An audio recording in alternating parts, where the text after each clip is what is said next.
Welcome to the Kianistan Podcast. So it seems like the MOU between Iran and USA is pretty much in place with a formal signature ceremony to take place later this week in Geneva. However, it also seems like with this scenario that we're in now, it's introducing more complexity and issues than it's actually resolving. Not least of these are the influence of Israel and Netanyahu, and how Netanyahu seems to be hell-bent on derailing this process and trying to suck USA right back into war. To discuss this, I'm really pleased to say that today we have Natalie Morris. Natalie is the co-host of a brilliant geopolitics and contemporary news podcast called Redacted. If you haven't seen it already, seriously, what are you doing? Go and check it out straight after this podcast. I think Natalie has more than 3 million subscribers so I'm really surprised if you wouldn't know. Before this, Natalie has been involved in many mainstream big name news agencies such as CNBC and many others that I can't even remember the abbreviations of. But I'm really looking forward to this interview. Please do stay tuned and we'll get started.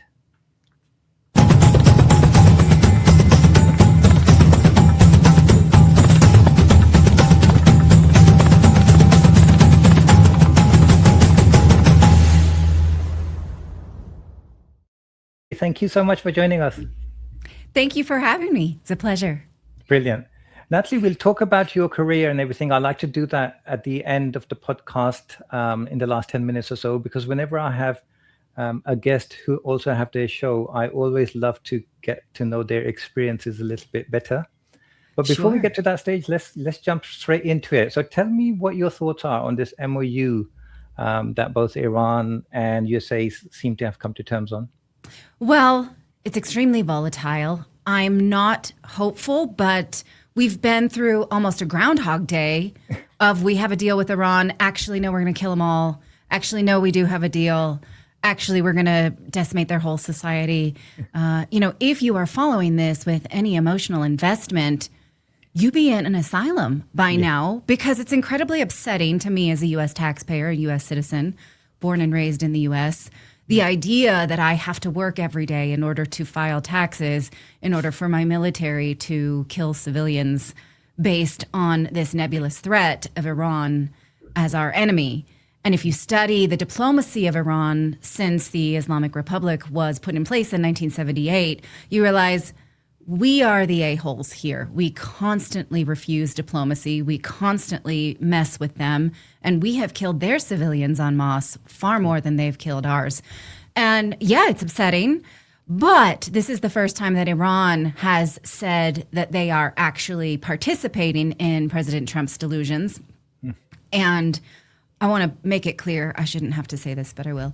I don't have Trump derangement syndrome. I have war derangement syndrome, so I don't believe in partisan politics. I don't come at this as somebody who is just, when someone says, oh, you're just, taking a shot at Trump because you have Trump derangement syndrome, I find that a really upsetting way to shut down a conversation about something that's real. So I won't engage with that. I also find it a little bit sexist, like, oh, run along, little lady.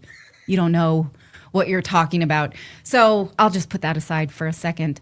But again, the linchpin is Israel, because the deal that we have seen, and we don't know specifically what it is, but leaked reports are again, and Iran has said many times, Israel must withdraw from Lebanon and cease escalation in the region. And Israel has says point blank, we will not do that. So I don't know how a deal like this can be taken seriously until there is evidence that Israel will do that. Now, we also have in place a ceasefire in Gaza, and yet over 1,000 people have been killed since that ceasefire has been put in place. So how can we invest emotionally in this with these data points? It would take extreme ignorance to do so. It's so true, everything that you say. And also this whole thing about Groundhog Day and how 1 minute we're doing one thing and the other minute we're doing another thing.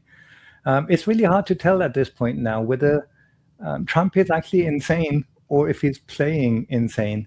Yes. In the past, he used to see this unpredictability as his strength. But I think this is big time now becoming his weakness, because his counterparts who he's supposed to be negotiating with don't trust him at all. And actually, it's quite funny because they said, Iran said that they've hired a psychiatrist to deal with the negotiations. And I had not heard that. And they said it's producing much better results. Interesting, because, I think that he campaigned on de-escalating the war.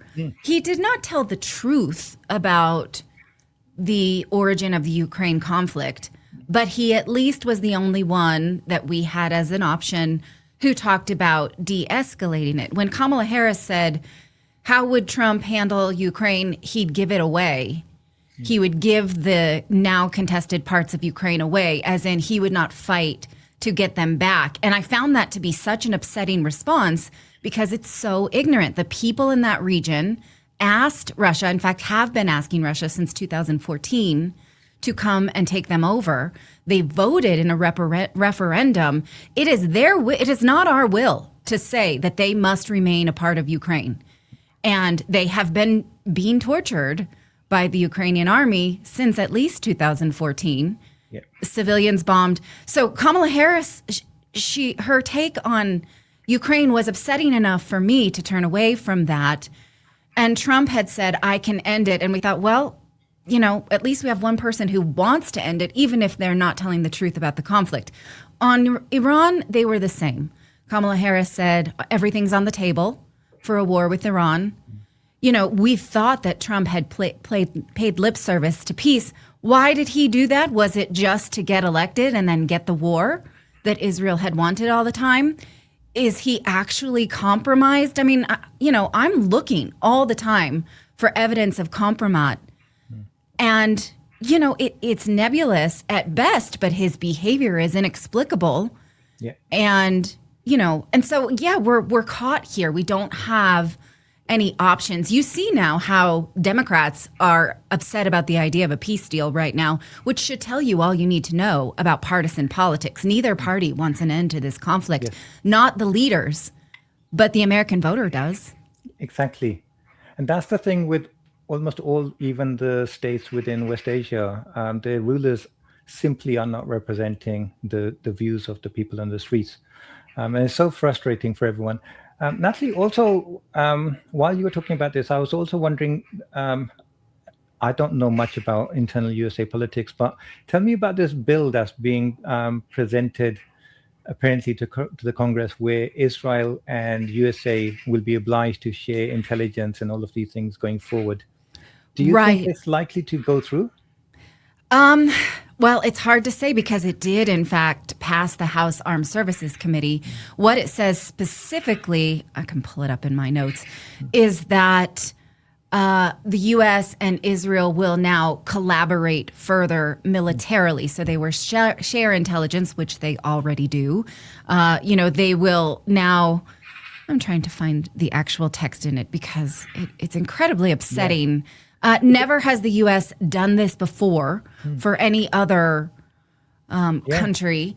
And furthermore, it sets in place this idea that aid to Israel, military aid to Israel, is no longer, in our best interest. It's no longer a donation. It's no longer something we collaboratively believe is our ethos. It is now just a part of an extension of our own military. And you see our collaboration with Israel right now is, again, one-sided. So, the bill doesn't say Israel needs to then put equal parts effort into this. It's not a friendship box where, both friends should put the same amount in that they take out. It's clear that it's one-sided and it will remain such. And do you think that it might get backing from both sides, from Republicans and some Democrats, which it might need to be pushed through, no? I think that it will. I think that Republicans have not broken their alliance to Israel. Democrats are paying lip service to doing so, but they aren't actually doing so. And we see that because the current party leader, Gavin Newsom, had said some type of criticism earlier in the year of Israel and immediately walked it back. He is not allowed to do so. So I think that while Democrats are saying like, oh, we're anti-war, they're only doing this right now because we have this revolving villain syndrome where they have to pay lip service to being against, in the same way that you Republicans were not really against the war in Ukraine. They want a war with Russia. But when it was Joe Biden's doing, they could pretend as such. But they have power now. They've had 18 months to end the war in Ukraine and have failed to do so. So we can't really put any stock into the opposing party and they're, oh, stop. We don't want this. You know, if you're doing that, you're really allowing yourself to be manipulated in a way that it's exhausting. We just can't do it anymore. And I wonder also the timing of it. Do you think it's being pushed through? Because in the past, there wasn't necessarily a need for it. But going forward, because the public sentiment is changing so drastically and becoming more anti-Israel within USA, do you think that they thought that we'll tie this in law so that it's kind of irreversible regardless of what the majority of the people will say in elections or the representatives might say in the future? Yes, I think so. I think so. And I think that, you know, aid to Israel, but the problem is it's so ingrained in our bills. We had aid to Israel in our COVID relief packages in 2020. Why, right? Yeah. It's always slipped in there in some form or fashion. It is such a part of every bill. And, you know, Americans, now that they're paying attention, yes, it is inconvenient for politicians, but who really is standing in the way of making them stop it? We see Thomas Massey, who was primaried for being one of the few who was willing to do that. How are we going to do this if we're kicking out the politicians who will speak against it? So, you know, I think that it must be very tough to be a politician right now and look your constituents in the eye and say, I hear you, I hear you. You know, you don't want to support Israel anymore. You don't want this foreign war, but then go into Washington and do exactly that. Yeah. By the way, Natalie, so I love listening to your show. I think it's a brilliant show. I love the format of it as well. Oops, sorry. I'm just going to let this helicopter go by. That's okay. Yeah. Can you hear me okay? I can. Yeah, I can cool. hear you just fine. So I was saying, I was going to say, I just heard your recent interview of Joe Kent. And I thought it was brilliant, but it was interesting what he was saying. So you were talking about the MOU that's been apparently electronically already signed between USA and Iran. And he was of the opinion that USA shouldn't try and get involved in some kind of an agreement with Iran because the chances of Israel derailing it are just too much.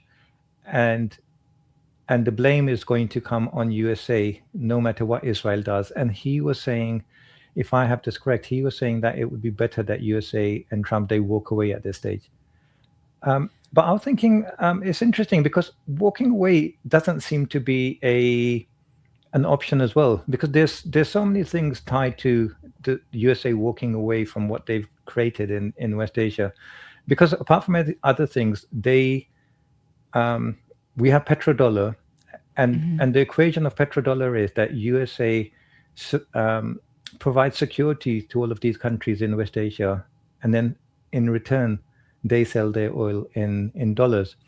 So if USA walks away from its obligations, what is that going to do with petrodollar? What is that going to do with other states around the globe that are relying on USA's fulfilling its commitments? So in moral terms, I think it might be good if Trump does walk away, but in real politics terms, it would be so consequential that the USA would have to rewrite all of their future foreign policies based on that one decision. Right. But the illusion of the petrodollar has already been burst. Yeah, that's true. And that's why we see so many West Asian and East Asian countries now moving away, and African nations and South American nations moving away from the petrodollar and being willing to settle their scores in the petro yuan. And it does seem like there is no fighting the shift of power east, because the United States has not honored its defense commitments to the countries that do trade in petrodollar. And we see now the betrayal that these countries feel in Bahrain, in the UAE, in Saudi Arabia. The United States did nothing because it couldn't, but did its best to only defend Israel, only give lip service to Israel. And so what does that do but shatter the illusion? Now, the petrodollar is what allows us to run up such high deficits in the United States. So this could mean that we are going to get a margin call on the debt that we are running up, and we will not be able to pay it. It will be extremely painful for American taxpayers who did not sign up for this, who never. And it's worth remembering that the petrodollar was a violation of international agreements. It was made in backroom deals with Saudi Arabia by a drunken State Department, quite literally drunken. And we promised other nations that we would not do it. And at the Bretton Woods Convention, there were economists who said, if we do this, it will create a conflict where the United States cannot serve two masters. It cannot do what's best for the American people while at the same time making international promises and trying to prop up. It's not possible. That's there's a word for this, the conflict. I can't remember what it is, the XYZ conflict. And we ignored that. And that is what is happening now, 4 or 5 decades later, to our peril. It's not sustainable. It cannot. And it's hard because when you study this and you realize the sky is falling, but it's falling so slowly that people just go along with their business because you cannot live that way. Unfortunately, I can because that's my business. But the rest of us, we just have to watch it fall on us and then also go to work and pay taxes and raise our children. And it's incredibly upsetting because it's not really the average American's fault at all. Yeah, so true. Also, sometimes I wonder, I mean, it's not just the case in America. I think it's pretty much the case everywhere, but people tend to not pay too much interest in what's happening around the world, and they're more concerned about jobs creation and internal matters more than anything else.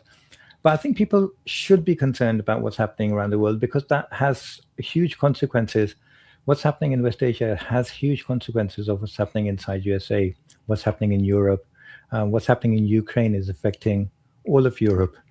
So I think it's if people tend to think that we can ignore what's happening around the world, I think it's to their peril because it will come back to bite us all.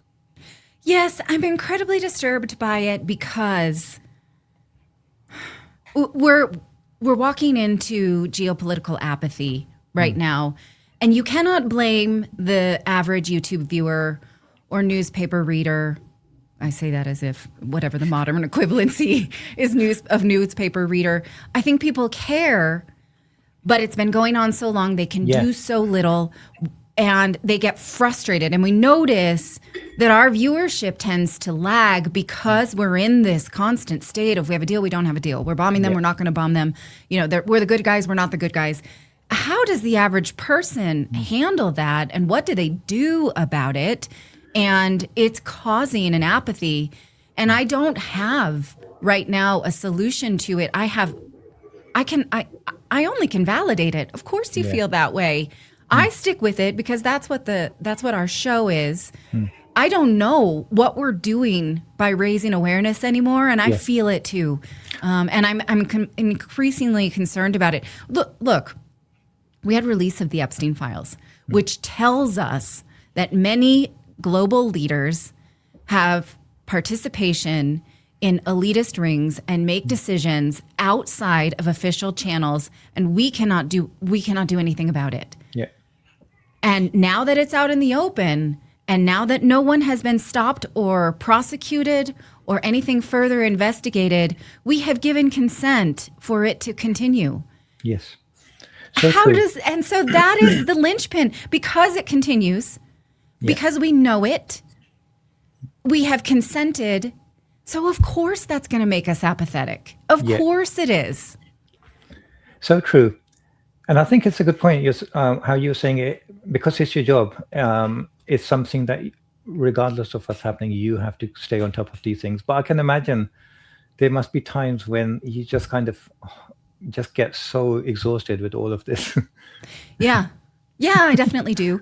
I pray at night, let us be useful. Help show me what I need to see, because otherwise it is because we then become Groundhog Day. Yeah. There's a deal. We don't believe it. Yeah. We were right. There was no deal. Yeah. We're still, at risk of global war.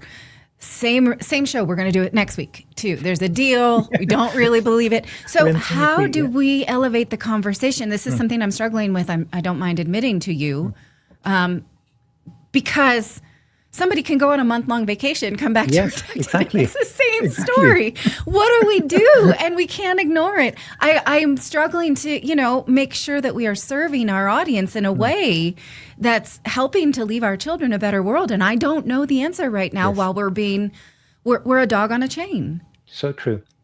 By the way, so as I mentioned at the start of the podcast, so Netanyahu's trying his best to derail this process to end the war and to have some kind of a final settlement with Iran. Increasingly, it seems on one hand that Trump is getting really frustrated with Netanyahu. But on the other hand, I just don't know how much we can believe that, because at the end of the day, actions are more important than words. And it's one thing him calling Netanyahu and swearing at him and then leaking that information. But as you have said in your own podcast as well, that at the end of the day, it's USA that's funding and financing everything that Israel is doing. So if nothing else, if he doesn't even withdraw the funding, at least he can threaten to do that. And I can't see, if there was an actual threat of USA either withdrawing its support from Israel, if you go into war, that's it, you're on your own and we're not getting back into it, or we're stopping the funding. And these things I think will be actual, having every now and then cursing at him, I don't think that's going to change anything. Do you think there might be a possibility where if Netanyahu is being too obstructive, do you think Trump would go to that extent where he might actually cut off support, financial aid? No, I don't. I don't believe that anymore. I think last year around the election time, I wanted to believe there was a possibility. I put too much emotional stock in the fact that Trump retweeted a Jeffries. It's so stupid now, right? Because we're like parsing tea leaves, reading tea leaves right now. And so I feel foolish for admitting this. But, he retweeted a Jeffrey Sachs video in which Jeffrey Sachs says that Netanyahu is a crazy SOB or something to that effect. And I thought, oh, okay, he sees it. So something different will happen if he gets in power.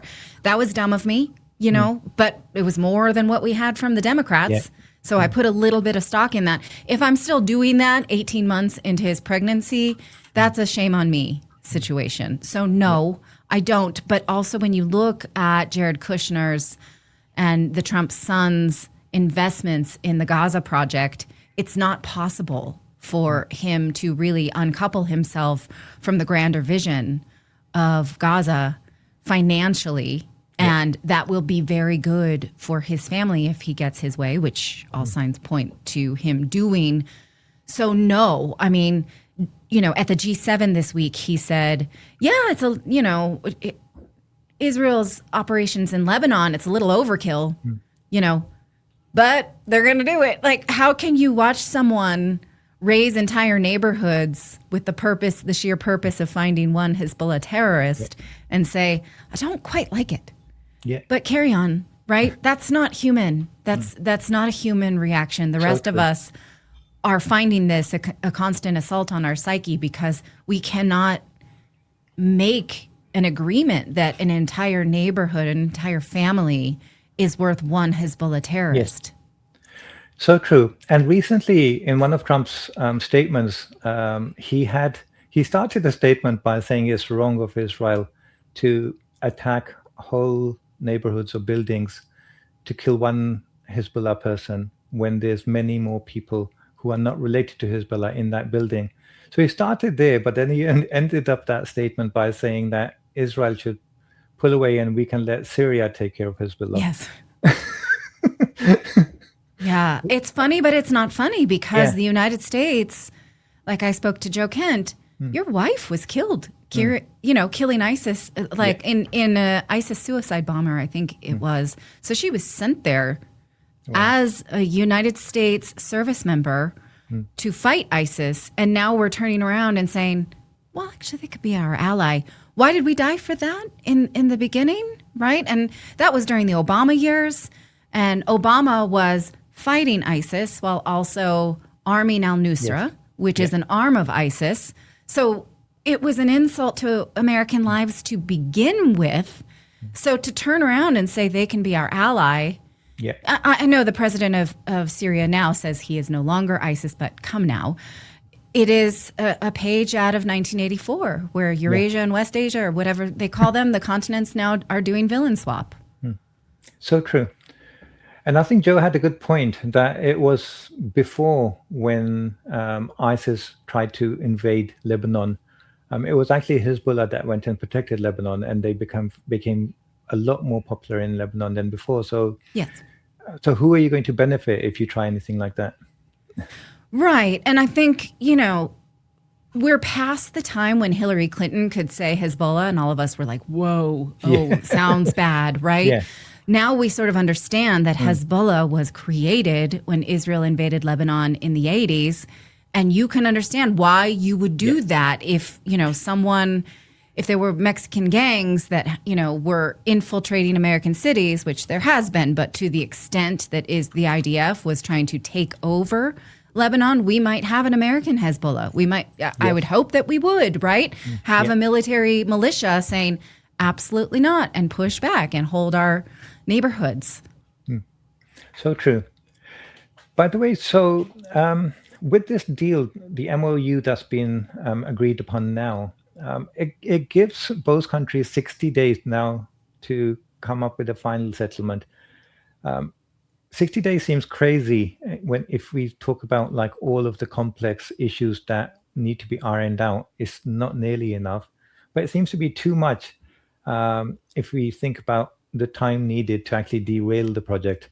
How do you see that? And I was talking to someone yesterday, and they were saying it may seem too much if you think of it as negotiating a agreement with Iran, but that's not what it is. It's actually a kind of capitulation on part of Trump, and he just needs to sign on the dotted line.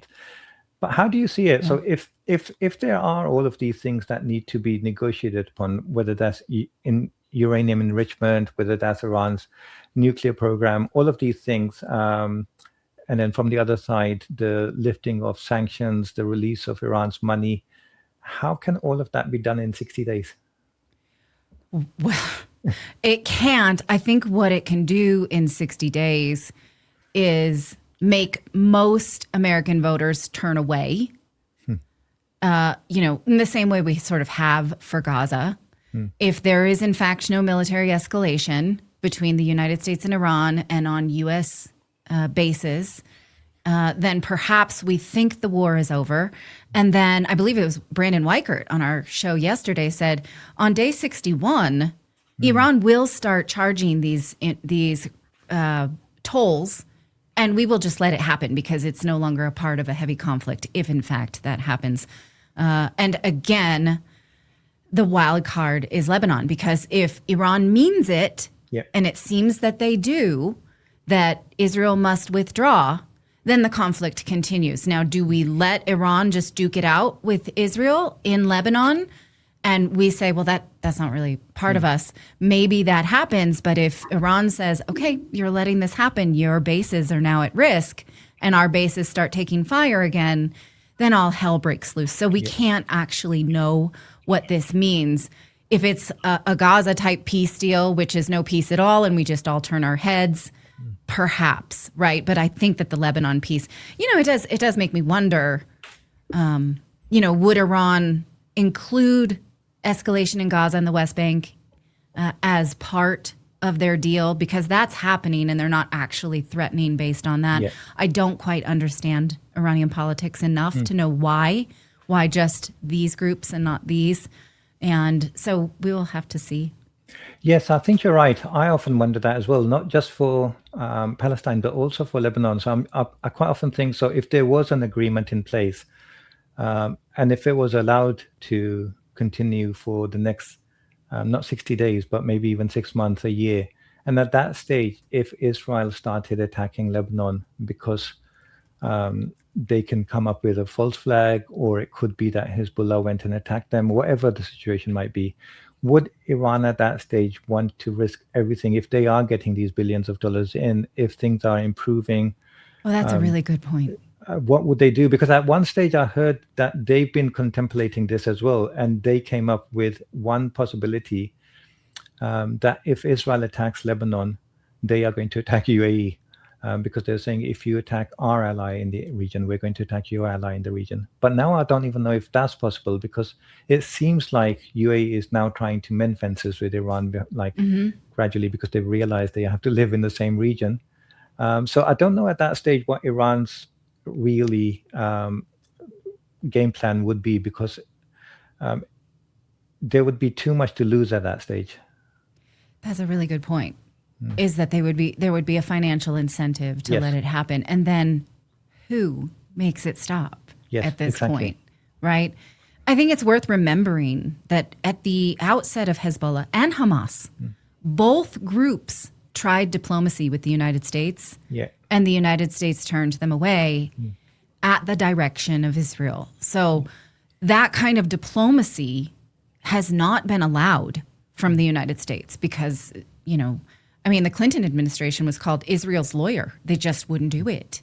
And so, yes, that's a good question. Is Iran serious about moving the United States? And on the one hand, they are incentivized to do it because the reduction of U.S. power in the region is in their best interest long term. On the other hand, again, the question is, I guess I've been struggling with myself. Did they not do it for Gaza because they were not in an active conflict and they were trying to stay out of it? Perhaps, but now that they've got one and they've got some leverage, why wouldn't they encompass Gaza in their protection of Lebanon? Why not do it? I don't know. I really don't. I don't have an answer to that as well. There's been many people I've seen recently who have been pondering that question, but I simply don't know what the answer is. I wonder if they think that is one step too far, where it's just not possible for them to convince Israel and America to go with that.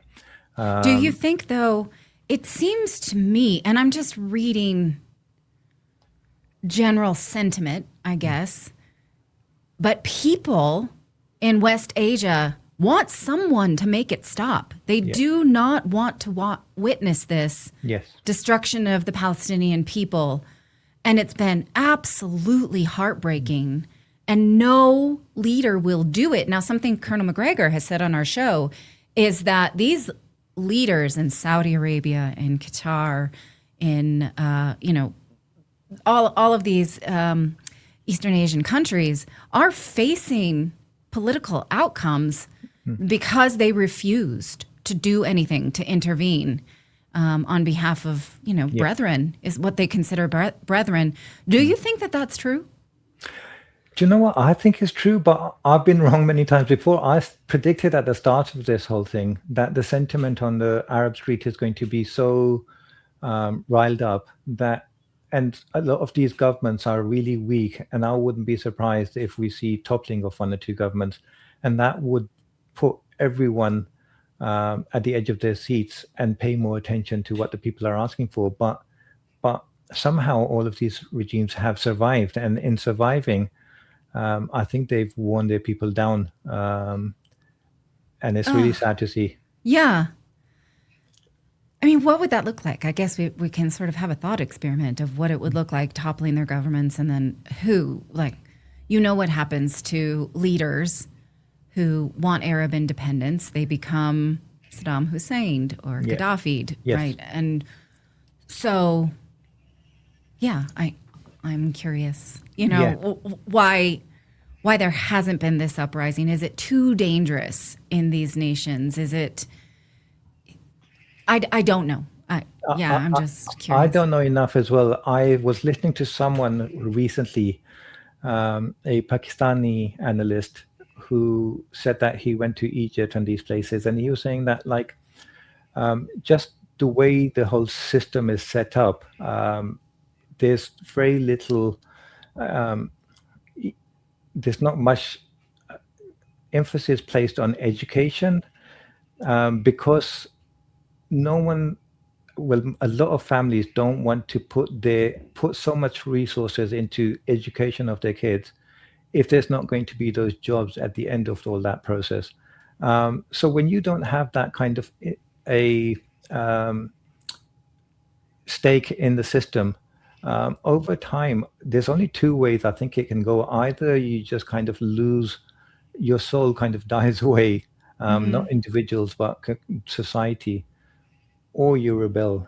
And it's unfortunate, but it's, you can't, sometimes I think I can't really blame Arab streets that much as well, because they've tried for decades, they've tried all sorts of rebellions against their own governments, against Israel, against USA, but nothing seems to work because with the modern state, it's just too powerful, I think. Right. And why give your life for something that will just absorb it? And nothing ever changes, exactly. Right. I'm also thinking, Natalie, so when we look at what's happening in West Asia, one of the reasons I think Israel is so important to USA, apart from the Zionist lobby that's inside USA, I think one of the reasons is that the West Asia as a whole was very important to USA. We talked about petrodollar and all of that. And within that, Israel was very important because it played a very important role, because Israel was a hegemonic state within West Asia. So it was the most powerful, it was the richest, it was the only one that had like a functioning democracy, they say, society. It's not a democracy if you don't own your own water. Yeah. The water that falls from the sky, you cannot collect in a bucket. It's not yours. So, okay. So true. So true. Yeah. But I'm also wondering if what's happening now, if there is this agreement between USA and Iran, that in the medium term, that's going to change everything, because if sanctions are lifted on Iran, Iran's going to become a very wealthy nation very quick. It's already gained so much in terms of influence in the region, but then it will have so much influence globally if it has all of that funding. I think it will then have a lot stronger ties with USA as well, because USA would be investing in Iran. With all of this, I think Israel's importance for USA is going to be diminishing quicker and quicker. And I think that's one thing that Israel kind of can predict as well. And that's why they're so freaked out with Iran. That's probably true. That's probably true. I hadn't really thought of that. I think as a mother, I can't get over the loss of baby girls and the loss of the human life. You know, I feel like, how can you ever recover? But you're right. There is an economic incentive for them to grow quite powerful. And then the United States turn away from Israel that wouldn't have this power any longer. There's a case to be made that Israel is already turning to India as its new sugar daddy. Yes. And that would be to their demise. But if they're going to have it, I saw a report recently, in fact, that India has become a hotbed of Israeli tourism. And specifically, what do they call it? Rehab tourism. Yes. Because have you heard of this? True. It's like IDF soldiers who have done horrific things on the battlefield can go to India and have a spiritual cleanse. Yes. And they are welcome to there. And it's already a new, in the same way that we were sold this idea of Christianity, it could be this new concept of Judeo-Hinduism or something to that effect we may in fact see. And we will have ex-girlfriend syndrome in the United States, like, have him, girl, So who knows, at your detriment. Yeah, that's true. I mean, I think this whole kind of friendship between India and Israel is going unnoticed by a lot of people. But in India, they quite often talk about this I2U2 alliance, which is like India, Israel, UAE, and USA. And this is kind of what they've been working on even before this war started. But I also do find it fascinating because it's surprising that Iran hasn't been more vocal in its criticism of India as well. I mean, we had Modi, the Indian president, going over to Israel just before the war started with Iran. Yes. We had that ship that was destroyed, that was just coming, Iranian ship, unarmed Iranian ship that was coming out of India when USA destroyed it. And we also have the fact that when the Ayatollah Khamenei was killed, a lot of countries around the world sent their condolences, but it took India about 5 or 6 days before they even made a statement on it. And even still, it was like quite a diluted kind of a statement. They didn't really criticize Israel that much at all. So I'm actually quite surprised that Iran hasn't been more vocal in its criticism for Iran, for India, sorry. And I think that's probably because of the huge economy that India has, and Iran doesn't want to have that bigger enemy in the region, maybe. And it's a different beast than the United States. Would, India excoriate themselves the way that United States has? We have on our books a law that requires Holocaust remembrance every year for 8 days in Congress. Would India do that? Yeah. That is so extreme. And I repeat this often because my grandfather was bombed during World War II by the Imperial Japanese, but we don't get any association with the Holocaust whatsoever as Pacific Islanders. The Asians don't either. No Chinese is thought of as a Holocaust victim, even though their numbers are much larger than the Jewish Holocaust. No Russians, no Roma, the Gypsies, no Ethiopians. Everyone is excluded from the remembrance of the Holocaust. Only one ethnic group gets these types of remembrances from the losses of the same war. Yes. They were targeted systematically, racially, with sexual violence to the same extent, and they are excluded from our official government remembrance. Wow. I mean, yeah, these things, I'm sure, like, if it's baffling for you guys inside USA, us sitting outside, it's just completely gobsmacking, this relationship that exists between Israel and USA. It just doesn't make any sense in any way whatsoever.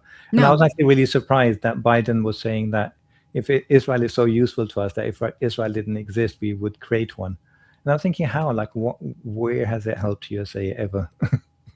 Well, I guess as a great big aircraft carrier but we wouldn't need that if we weren't being led into these conflicts by Israel. So it's really hard to take someone saying that. I think most of us now are not on board with that idea, even though Mike Huckabee repeated it this week.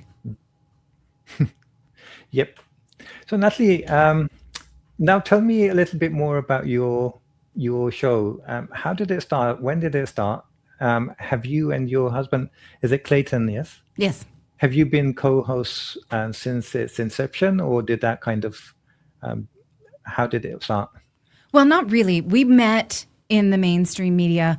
We were, he was a Fox News anchor, and at the time I was with CBS, had just bought my network, was called CNET. It was a technology news website. Okay. And so then when CBS bought CNET, I became a correspondent for CBS News. And so we were both working in mainstream media. It was funny in your introduction, you said she was with CNBC and a bunch of other acronyms, and now they make no difference. They're not impressive anymore. But 15 years ago when we met, TV News was still carried the gravitas of someone like me wanted to work for them. Now I absolutely do not want to work. It is a success story that I don't have to anymore. And so we met in mainstream media. I left my job when we started having kids in 2010. Was freelancing for a while and then stopped working for the networks in 2016 when we had our youngest child. And then we started doing investment podcasts together. Okay. We started to try and figure out how we could not work for the network. So we started to do some investment shows and manage our investments better, so that, because it's really hard to work for the networks, not just because you're at the mercy of their narrative, but are you young enough? Are you pretty enough? Yeah. Do they like you? Do they like your diction? I've had friends, get fired because their hair was too frizzy. Nobody wants to live like that.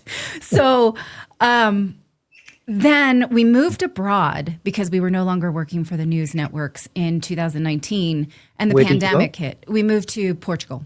Okay. And then the pandemic hit. And Clayton started to go live every day because it was such a crazy geopolitical time around COVID, Trump losing the election, Trump having COVID. It was just wild. So he started to really get a good following with these live streams. And then he decided, that it would be better because it's hard for him to do a daily show by himself. And he said, why don't you join me? At the time, I was very, liberal, mainstream narrative, I guess, a loyalist to the mainstream narrative. But as soon as I sat in the anchor chair by myself, with my husband, and there was no one to lead the narrative and the research was on me, I could no longer toe that party line. And it all starts to break down when the research is on you solely. And you think, I can't repeat that if I don't know it for sure. And then you research things and you're like, oh no, what have I done? Right? And so that's how our show began to evolve. Clayton could see through the war in Ukraine right away, that Russia was not the bad guy. And I was like, what? Putin is the bad guy. And then you study that conflict and you're like, oh no, and so that's how our show originally, I thought, okay, I'll do the show with you and I'll just be this, voice of reason. And then all the conspiracies fall into place. Yeah. So we've been doing it together since 2021. So it's almost 5 years that we've been doing it together. And we moved back to the U.S. in 2024. Okay, recently. Yes. And I'm really grateful for that experience of being able to see the war from the side of the Europeans because, gosh, we think we have no power in the U.S. Yeah. Move to Europe. You really have no power. And By the way- especially as an immigrant. Sorry, I Yes. wasn't a migrant. By the way, how is that message of like Putin is not to blame? How is that kind of received in USA? Do you have a lot of viewers from USA who agree with you, or do you have a lot of criticism? How sensitive is this Ukraine war still in USA? No, I think people still think Putin is the bad guy, but they're checked out of it. They have not looked into it enough. There were plenty of idiots who thought Alexei Navalny was a real opposition leader and was actually poisoned by Putin himself with frog poison. So no, I think, unfortunately, people didn't learn from the ridiculous narrative. I mean, look, Marco Rubio is Secretary of State, and he said that Russia blew up its own pipeline and still got that job and has respect of Republicans. I don't know. People just don't study. Yeah. So when you're doing your show, first of all, how is it working with your husband? Do you guys kind of, is that good? Do you get fed up of each other or do you have arguments? How do you Sometimes. come up with a storyline? Or do you naturally just see eye to eye on most things that you do? Most things. Sometimes we will not agree and the audience can tell. I try not to be overly bratty. There was only once when I really got upset on the air and, while he was talking, sending him crappy text messages. How dare you say that? And it was just because I thought that he had nullified the point that I had just made and he didn't mean it that way. And we have a team of people who produce our show remotely. So one is in Thailand, one is in Oregon, and the other one is in Florida. Okay. And they're all men. So from time to time, they know Clayton's in trouble with his wife. They can tell. But for the most part, I'm super grateful for it. And I have a good understanding of my husband, and he has a good understanding of me. And I respect him a lot. And I think that he has an ability to see through narratives faster than I do. And a lot of times I'm like, oh my God, that's so crazy. Are you really saying that? Biolabs in Ukraine and baby trafficking and what? Like, this is so DNA in the COVID vaccine. And then he's right. And then the research shows it. And so it's been really good for me for the most part. How he perceives me, I can't really speak to, but I think he is glad to have me as his partner. He knows that I am typically a lot more academic. So when I'll come to something, I'll read a book and I'm like, did you know this? That's crazy. Yeah. And then I'll bring a lot of PDFs to prove my point. And he's like, you don't need all that. You don't have to be so, we can just say it. You can prove it later or, and so I think he has to push me to be a bit more in your face kind of journalism. And I try to do that. I was reading a book last night. I want to do a segment about this. Do you know who Henry David Thoreau is? Yes. You know his reputation as this like live off the land as a recluse in order to figure out life's existential, questions. He went to town every day. His mom did his laundry. He had guests over. That's the kind of thing that really gets me. It's like long time narrative. Yeah.